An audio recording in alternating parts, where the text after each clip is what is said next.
Welcome.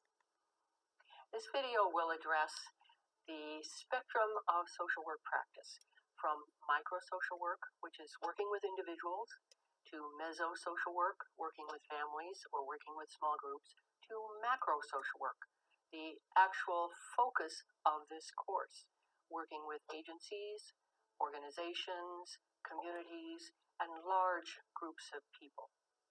To begin, a competent social worker needs to understand the entire spectrum of social work activity to be effective in any one segment of social work practice.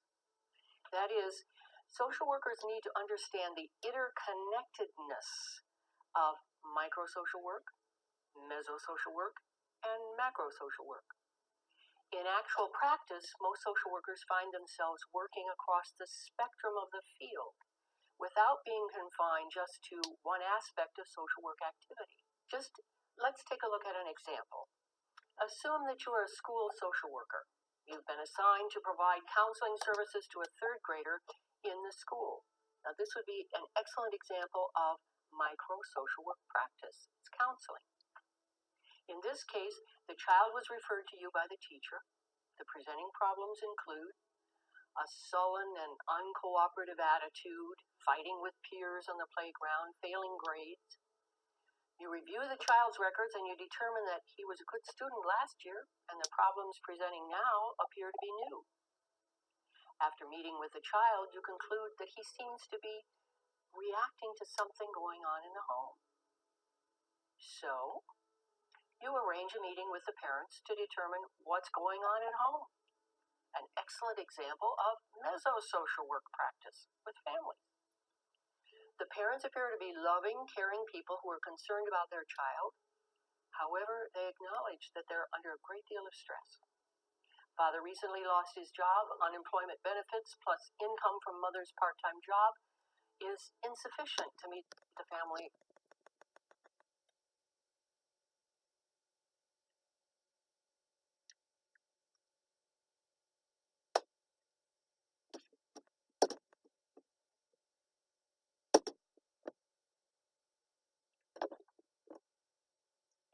How was your night? My husband found himself in a very traumatic shark situation. Here we go.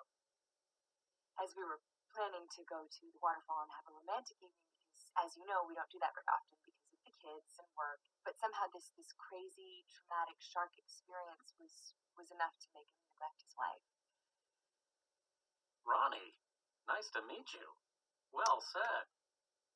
David, how did that make you feel? I know my truth. Excuse me? I know my truth. Did you say I know my truth? Oh, boy. Listen, I'm telling you, you getting on my last nerve. Yo, I ain't signed up for this. Yo, you said we was gonna be dancing. You said we was gonna be partying. You said we was gonna be doing what we do. You made promises, Daddy. Well, look, they got me doing a lot of activities. What do you expect from me? I'm tired. You tired? Yo, I'm tired. Plain and simple, I ain't having it. Sometimes we forget how to do the easiest thing in the world, which is just to talk to each other. Okay, let's start here. Lucy, you go first. I want you to look at Joey and say hi. And Joey, after you've heard that, I want you to look back at Lucy and say hello in return. And then we'll just see where it goes from there, okay?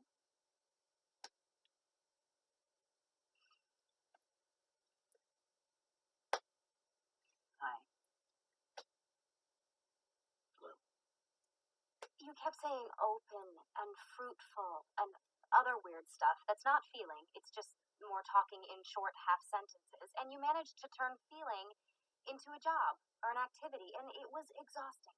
So now it's my fault that you don't feel satisfied. Is my fault? Is that what you're saying? I'm not saying that. You don't look at